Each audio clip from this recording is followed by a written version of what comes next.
যে মেলেছি এই পাখনা, প্রেশারের ঢাকনা থাকনা, বাজুক না বেল শুরু হয়ে যাক, খেল জীবনটা পাল্টে যাক না। রোজকের গিন্নি, রোজকের গিন্নি, তেল নুন কড়াই প্রতিদিন লড়াই, আজ ঘুচে যাক না। ডাস্টিং ইস্ত্রি গ্যাস ধোপা মিস্ত্রি, মন ভুলে থাক না। রোজকের গিন্নি, রোজকের গিন্নি। বল বলো বলো শুভ সকাল। আগে বলো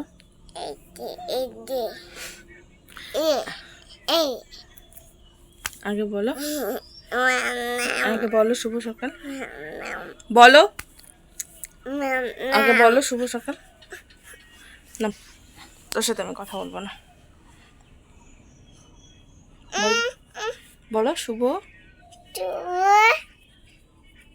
সকাল। বলো শুভ সকাল। সবাইকে স্বাগত। একটা কিসি দিয়ে দাও সবাইকে, ওইভাবে না, ফ্লাইং কিস দাও, অমন করো, দাও দাও।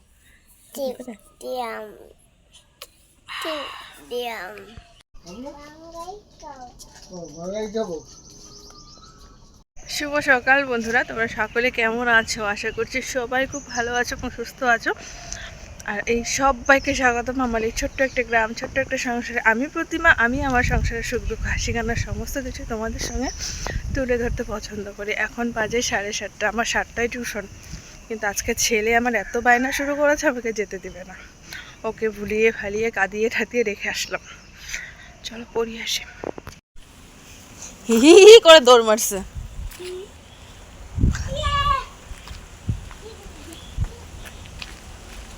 লাফা লাফা, ঠিকছে লাফা, আরো জোরে জোরে লাফা।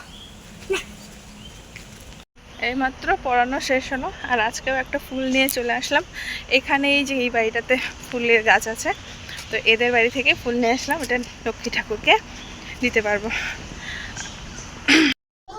একটা জিনিসের হাজারোটা নাম, হ্যাঁ হ্যাঁ বুঝো, একটা জিনিসের হাজারোটা নাম। যেমন এই কাঁঠাল, আমরা বলি কাঁঠাল, অনেকে বলে এঁচোড়, আরও এক এক জায়গায় এক এক রকম কিন্তু এর নাম, কিন্তু জিনিসটা কিন্তু একই, তাই না? যাই হোক, আজকে হবে আমাদের কাঁঠাল। কাঁঠাল চিংড়ি দিয়ে বা খাসির তেলে চর্বি দিয়ে, কিন্তু আমার সব থেকে ভালো লাগে খাসির তেলে চর্বি দিয়ে কাঁঠালের সবজি। কিন্তু যেহেতু এখানে ওটা সম্ভব হচ্ছে না, তো শুধু চিংড়ি মাছও নেই। আর চিংড়ি মাছ নেই বললে ভুল কথা, আমাদের বাড়ির পাশেই কিন্তু নদী আছে।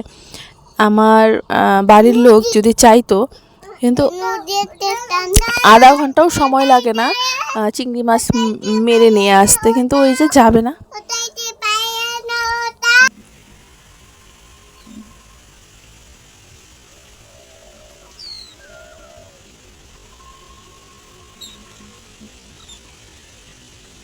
মা, সেটা মাই হয়, সে পশু হোক পাখি হোক। আমি যেই নাকি পাখির ছানাদেরকে দেখতে গিয়েছিলাম, ওর মা একদম পাগল হয়ে গেছিলো, কি জানি আমার বাচ্চাকে কি করে ফেলে তার জন্য। কিন্তু আমি দেখতে গেছিলাম যে কটা বাচ্চা রয়েছে, একদম ছোট ছোট পাখির বাচ্চাগুলো। তো দেখালাম 3টে বাচ্চা রয়েছে বন্ধুরা। দেখে টেকে এসে এই যে সংসারে কাজকর্ম শুরু। কাজকর্ম তো সকাল সেই ঘুম থেকে উঠে চোখ ডলতে ডলতে যে কাজ শুরু হয়, যতক্ষণ না রাতে ঘুমোতে যাব ততক্ষণ কিন্তু কাজ আমাদের প্রত্যেকটা বউয়েরই কাজ থেকেই থাকে। হ্যাঁ, মেয়েবেলা একটু কম থাকে, কিন্তু বিয়ে হওয়ার পর বন্ধুরা যখন সংসারটা পুরোপুরি নিজের কাছে চলে আসে, তখন কিন্তু দায়িত্ব কর্তব্য হাজারোটা অনেক গুণ বেড়ে যায়, তাই না? যেটা ভাবতাম আগে যে এটা না করলেও এখন হবে, কিন্তু এখন না, এটা আগে করতে হবে, তারপরে এটার পর ওটা করতে হবে, এরকম। আমি না এত কিছু আগে বুঝতাম না, আমার ভীষণ রাগ উঠতো বা মানে মানিয়ে নিতে গুছিয়ে নিতে একটুখানি সময় লেগেছে, কিন্তু এখন না আমি সব জিনিসের সঙ্গে অ্যাডজাস্ট হয়ে গেছি। আর যে কোনো জিনিস এখন মানিয়ে নিতে খুব তাড়াতাড়ি মানিয়ে নিতে পারি। আর আগে এই জিনিসটা খুব কম পারতাম বন্ধুরা। তো যাই হোক, দেখো ওইদিকে ঘর মুছে নিলাম, বারান্দাটা লেপে নিলাম ভালো করে মাটি দিয়ে। আর এখন যতই লেপি না কেন, ধুলোর দিন, ধুলো তো হবেই, তবু ধুলোর কাজ ধুলো করবে, আমার কাজ আমাকে করতেই হবে। তো দেখো সুন্দর করে মুছে, আর মাটির ঘর দেখবে সুন্দর করে যখন মাটি দিয়ে সুন্দরভাবে মুছে নেবে না, ঘরের কিন্তু দেখতে সুন্দর লাগে। আবার এখানে একদিন পর দেখবে যে আবার সেই ধুলো ধুলো ধুলো ধুলো হয়ে গেছে। আর আমাদের এই ঘরটাতে না ভীষণভাবে রোদ পায়, তার জন্য ঠান্ডার দিন যতটা ভালো, মানে ঠান্ডার দিন বারান্দাটা একদম সুন্দর থাকে আর কি। আর গরমের দিন ততটাই খারাপ হয়, রুক্ষ হয়, শুষ্ক হয়, কারণ রোদটা ভীষণভাবে লাগে তাই।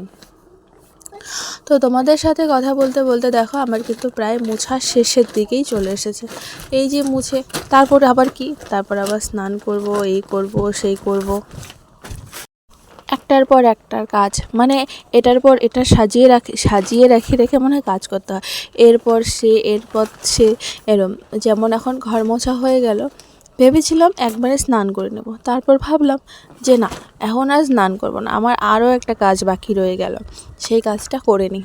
তো দেখো কি সুন্দর লাগছে না ঘরটা মোছার পর, একদম নিট অ্যান্ড ক্লিন। ওই যে বললাম এখন ভেবেছিলাম স্নান করব, কিন্তু এই যে দেখো কলের পাড় কত নোংরা হয়ে আছে। তো কলের পাড়টা এখন আমি সুন্দরভাবে পরিষ্কার করে নেব, ঝাড়ু দিয়ে ঝেড়ে। আর আমাদের এখানে না সবথেকে নোংরা হয় কেন বলো তো, বেশি গাছের পাতা। আর আমাদের বাড়িটা সম্পূর্ণ গাছ দিয়ে ঘেরা, মানে 4 সাইডে গাছ, মাঝখানে আমাদের বাড়ি। তবে এটা গরমের দিনে কিন্তু এটাতে সুবিধা, মানে গরমটা একটু কম লাগে, আর হাওয়া থাকে, বাতাস থাকে, বাচ্চা কাচ্চা বাইরে খেলতে পারে। আবার আমার বাবার বাড়ি ওখানে কিন্তু ঘরের মধ্যে ভীষণ গরম লাগে, আর গাছপালাও সেরকম নেই। তো যাই হোক, এইদিকে ওটা পরিষ্কার করে নিলাম কলের পাড়টা। আর খুব তাড়াতাড়ি আমাদের কল বসানো হবে। আর এইদিকে দেখো এখানে নোংরাগুলো জমে গেছে, এখানে একটা বাঁশ রাখা হয়, সেই বাঁশটা দিয়ে যে কলের যে ড্রেনটা আছে সেই ড্রেনটা পরিষ্কার করে দিলাম। গাছের পাতা জমে না অনেকটা ভিড় হয়ে থাকে বন্ধুরা। আর এইদিকে দেখো এখন জল মেরে জায়গাগুলো পরিষ্কার করে দেবো, না হলে আবার সেই নোংরাই হয়ে থাকবে। যেমন এখন আজকে এটা পরিষ্কার করলাম, কালকে ভালো থাকবে, পরশুদিন আবার সেই নোংরা, সেই আবার পরিষ্কার করতে হবে। তো যাই হোক, ওটা পরিষ্কার করে একদম শ্যাম্পু করে, হ্যাঁ হয়েছে, শ্যাম্পু করে একদম সুন্দরভাবে স্নান করে নিলাম, কারণ ওখানে অনেক এঁঠো কাঠো থাকে। হ্যাঁ, কলের পাড়ে তো এঁঠো থাকবেই, তাই না? তো ওই এঁঠো কাঠো পরিষ্কার করে এখন দেখো স্নান করলাম, শ্যাম্পু করে স্নান করলাম, স্নান করে কাপড় চোপড় মেলে দিলাম। আর আজকে অনেক দিন পর একটা কাজ করেছি, যেটা করে না আমার মন ভীষণভাবে শান্ত হয়ে গেছে বলতে গেলে।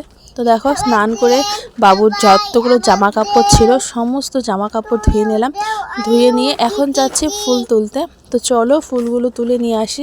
আর পরিয়ে আসার সময় কিন্তু একটা জবা ফুল নিয়ে এসেছিলাম। আর এখানে হচ্ছে এগুলো রজনীগন্ধা নাকি কি ফুল যেন বলে, আমি ভুলেই গেলাম এই ফুলটা, বাবার নামে না, এই ফুলটার নাম যেন কি আমি ভুলেই গেছি। যাই হোক, আমাদের বাড়ির ফুল এটা। দেখো কত সুন্দর হয়েছে, অনেকটা ছোট হয়েছে যদিও বা, তার এটা অনেক বড় হয়। বাম্মারা তুলে নিয়েছে আগে সকালে, আর আমি শুধু আমার ঠাকুরের জন্য একটা ফুল তুলেছি। আর এইদিকে দেখো নয়নতারা ফুল আমাদের বাড়িরই, দেখো যে নয়নতারা ফুলগুলো, এই ফুলগুলোও তুলে নিচ্ছি। এখন তো বর্ষার দিন, এখন কিন্তু ফুলের কোনো অভাব নেই। এই কোনটা সময় যেন ফুলের খুব অভাব থাকে, ঠান্ডার সময়। হ্যাঁ, ঠান্ডার সময় ফুলের প্রচণ্ড অভাব থাকে, গাঁদা ফুল থাকে, আর তাছাড়া অন্য কোনো কিন্তু ফুল বেশি থাকে না। তো যাই হোক, পুজো টুজো দিয়ে নিলাম। এই দেখো ঠাকুরকে প্রসাদ দিয়ে দিয়েছি, আর অনেক দিন পর পুজো দিয়েছি, আর ভীষণ ভালো লাগছে। তো খাওয়া দাওয়া শেষ আমাদের বন্ধুরা। তো এখন খাওয়া দাওয়া শেষ করে জল নিয়ে আসতে যাচ্ছি। খাওয়া দাওয়া শেষ, ভাবলাম যে জলটা একটু পরে নেব, তারপর ভাবলাম যে না, কাজটা সেরেই তারপর একটুখানি বসবো। এই যে খাওয়া দাওয়া করার পর, আগে কিন্তু আমি সুপারি কাটতে যেতাম, তো বিপ্লব এখন যেতে না করছে, তো ওর কথাও শুনতে হয়। যে কদিন বাড়িতে আছে যাব না, আবার ও চলে গেলে আবার যাব। ওখানে না কিন্তু ভালো যতটা লাগে এখন ভাবি ততটাও খারাপও লাগে, কারণ অনেক লোকের অনেক 10টা মহিলা একসঙ্গে হলে অনেক সমালোচনা হয়, সেই সমালোচনার নিজেও সাক্ষী থাকি বা নিজেও কোনো সময় মুখ ফসকে কথা বলে ফেলি। তার জন্য এইমাত্র পড়িয়ে আসলাম বন্ধুরা, এখন যাচ্ছি বাড়ি। পড়িয়ে এসে বরের আবদার ম্যাগি খাবো, তো এই যে দেখো বরের আবদারের জন্য ম্যাগি বানিয়ে দিলাম, আর একদম ডিম দিয়ে সুন্দরভাবে। আর এই ম্যাগিটা না অনেকটা চাউমিনের মতো একদম মোটা মোটা, দেখতে পাচ্ছ, আর সেদ্ধটা একটু বেশি হয়ে গেছে। আর আমি ম্যাগি এক এক দিন এক একভাবে বানাই, কোনো পার্টিকুলার রেসিপি নেই, আমি যেমন খুশি তেমন করে বানাই। ও বাড়ি আসলেই আমরা ম্যাগি ঠেগি খাই, না হলে কিন্তু আমরা খাই না। তো আমরা খেলাম ম্যাগি, আর ছেলেকে তো ম্যাগি দেওয়া হলো না। আর ছেলের জন্য করেছে পায়েস, দেখো এই যে পায়েস করেছে। তো ছেলে রাতের খাওয়ার হচ্ছে পায়েস, ওরা ওটাই খাবে। তো আজকের ভিডিওটা কেমন লাগলো বন্ধুরা, তোমরা কিন্তু অবশ্যই আমাকে কমেন্ট করে জানাবে। যারা নতুন দেখছো প্লিজ চ্যানেলটা সাবস্ক্রাইব করে দেবে, আর যে কজনই দেখছো আমার বন্ধুরা প্লিজ সবাই একটা করে শেয়ার করে দিও। সবাই ভালো থেকো, সুস্থ